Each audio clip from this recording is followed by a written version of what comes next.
we're going to talk about responding to fans that say, calm down. And my response is, not a lot of people agree with me about my thing about Tottenham Hotspur. Not a lot. But I can have football conversations with them. Yo, it's your boy Mr. Box Office from Mr. Box Office TV, back with another video.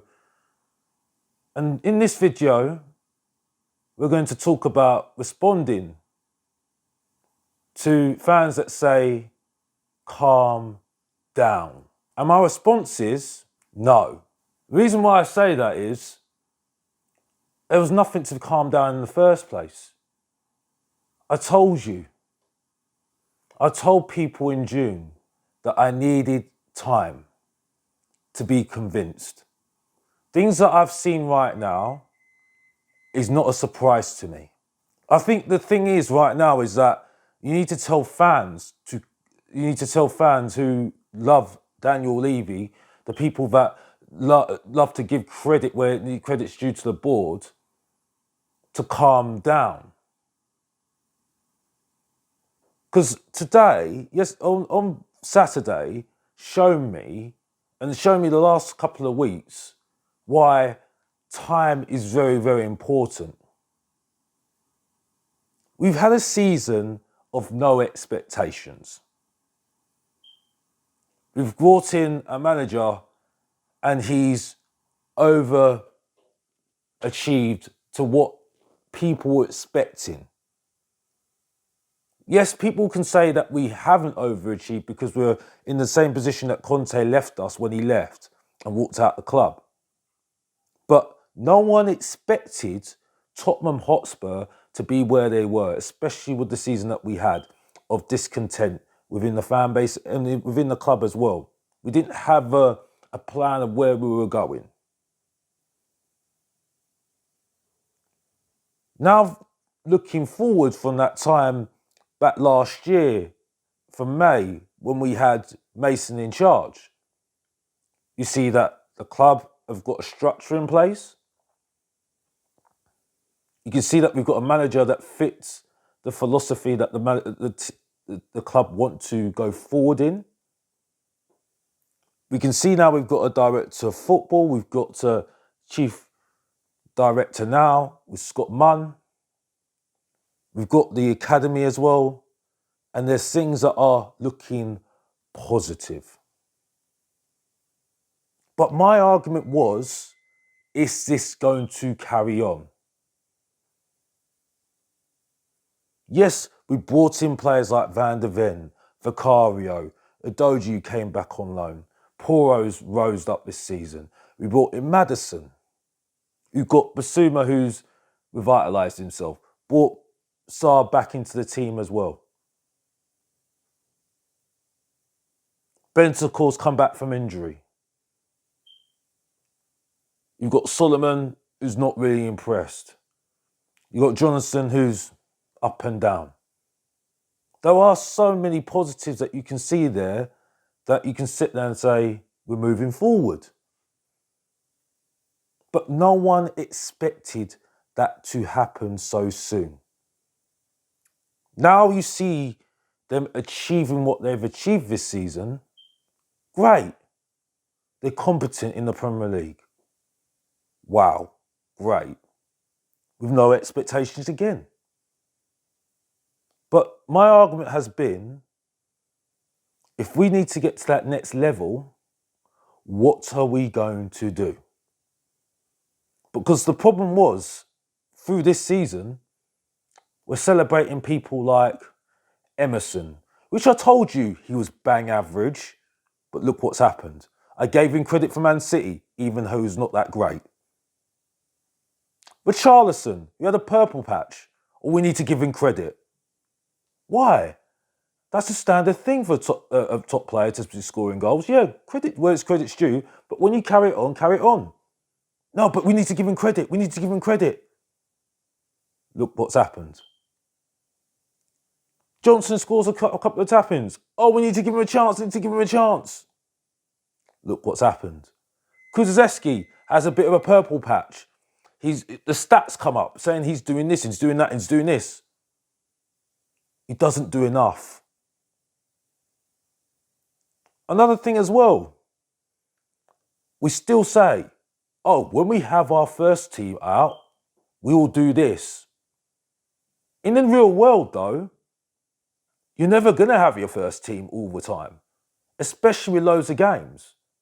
Injuries happen, and it will happen whenever you want, when you least expect it.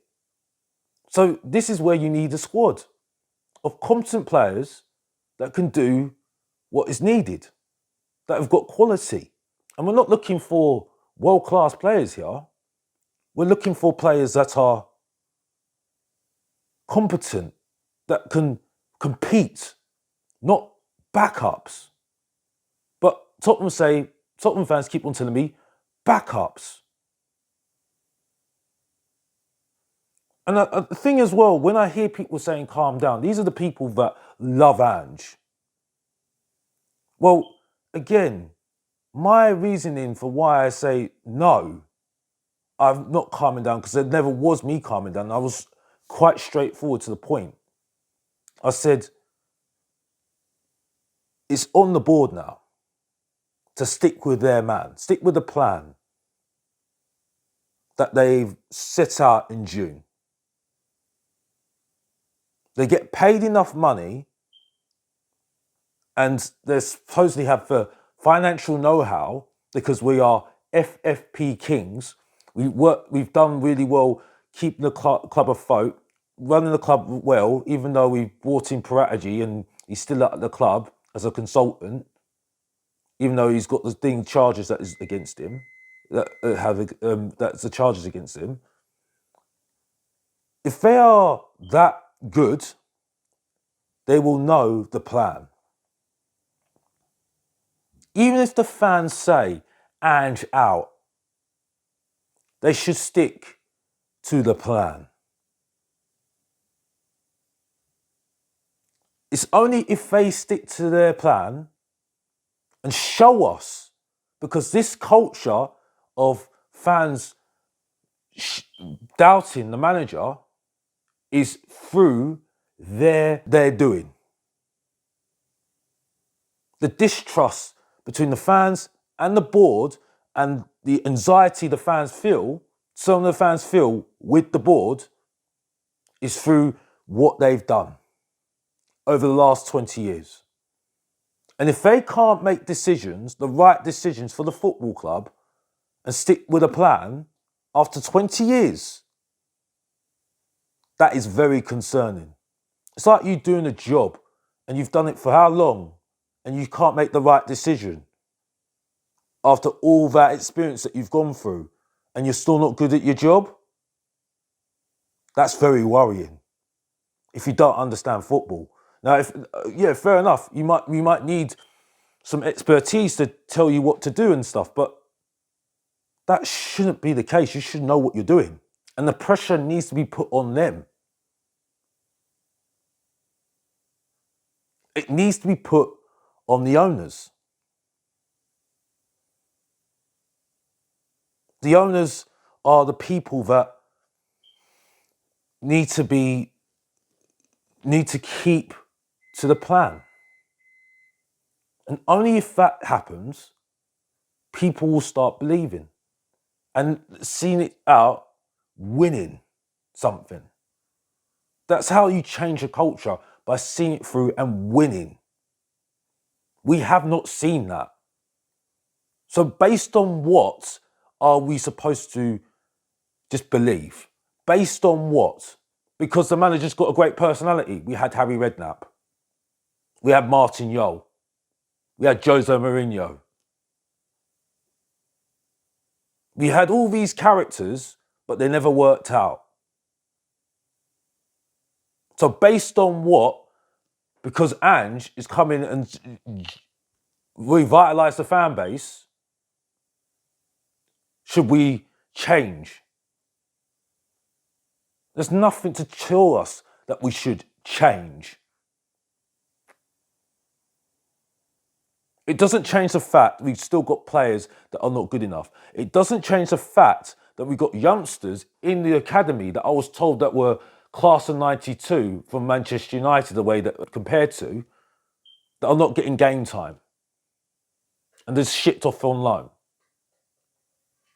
And it doesn't change the fact that we are bringing in youngsters, wonder kids, and stopping the pathway to our academy players. So what's actually changed? And the answer is not a lot. The only thing is that we're now fighting for top four, which was what we were doing under Poch, what we were doing under Harry Redknapp. So nothing's changed, but still only one trophy in how many years? But let's understand, we've got the advantage because we're FFP kings. And when you say all these things, like FFP kings, we're financially sound, we've got the advantage, we've done a great transfer window in January, you're painting a picture saying, well, if we've got the advantage, why are we not running that home? Why are we not going out there to try and really compete with the top three? So when you're putting that out there, saying we need to be more credibility, give credibility to an owner that really, let's be honest here, has not done a lot. Yeah, he's got us a great stage and everything else. He's got this revenue and everything else. But for football-wise, we've not achieved a lot. I don't see I've gained any benefit from me going to the games every single week. What have I gained? Nothing. I still see Emerson Royale at my club.